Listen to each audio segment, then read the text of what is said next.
Hello, this is Mel Thompson, and this is a podcast in a series of podcasts about political risk. Today I'll be discussing the impact of the referendum on the Netherlands Ukraine bilateral investment treaty. Now, in the year of 1994, a bilateral investment treaty, also known as a BIT, which is how I'm going to start referring to it within this podcast, was put together between the Netherlands and Ukraine. It went into effect that year. In April of 2016, the Dutch people voted against strengthening ties between the two countries above and beyond the BIT via an EU treaty. As with many BITs, this one has a 15-year duration with a 10-year automatic renewal. This time frame places the first potential severing of the BIT between the two parties in 2019, 3 years from now. Now, the question is whether or not the potential for the government of the Netherlands to revoke support for the EU treaty that was to bring the Netherlands and the other EU nations closer to Ukraine will dictate the future of the BIT. The BIT can be separate, but will this bump in the road, if you will, infuse a great deal of distrust and anger within the Ukrainians, where they're basically going to walk away from the BIT also? Now, the reason that this is now an issue is because the Netherlands actually are trying to listen to their own people. There was a referendum, and they feel that they are obligated to do what the people want. The treaty, the EU treaty in question here, was defeated.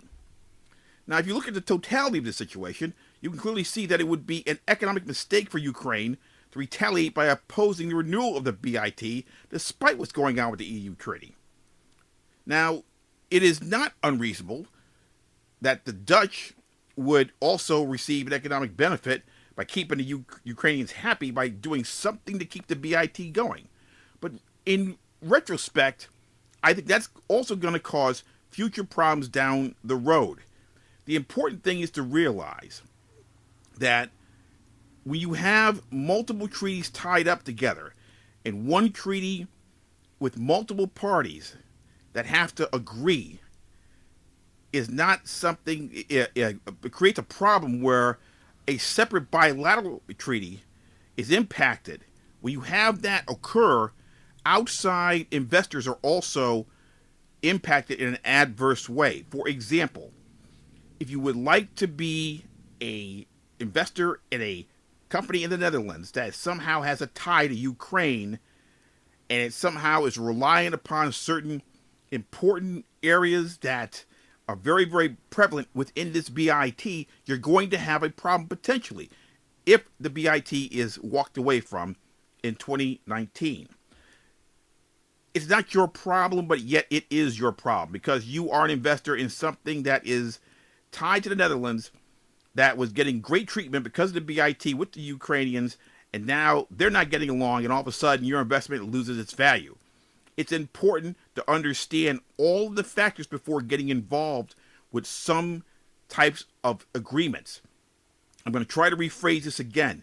The EU treaty that would bring the Netherlands and the Ukrainians closer was dependent upon all the EU countries voting yes. The Netherlands did not vote yes. Now the Netherlands wants to make sure that their people are heard and the people understand they're not going to be their vote's not going to be ignored, so there's a chance that it will not go through at all. And in return for that treaty not going through, the Ukrainians may turn around and say, well, you know something, this BIT, we're not too crazy about that either. You're getting the best of that benefit. We're going to walk away in 3 years.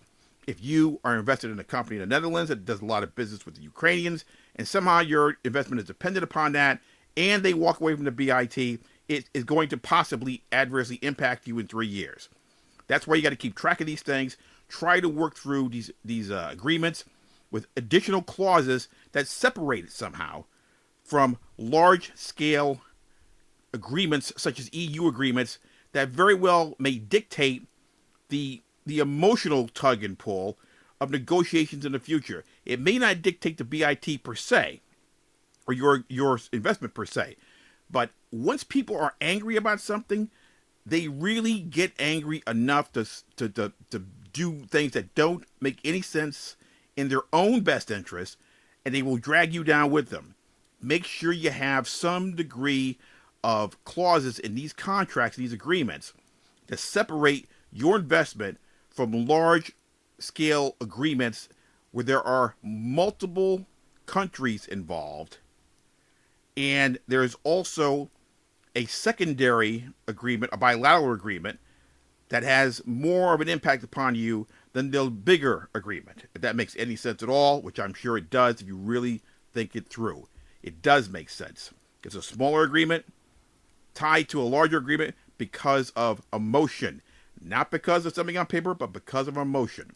And if it's your investment that is dependent upon a smaller agreement that may be impacted adversely because of an emotional problem regarding the larger agreement, this is where a clause separating the two, protecting yourself, is essential.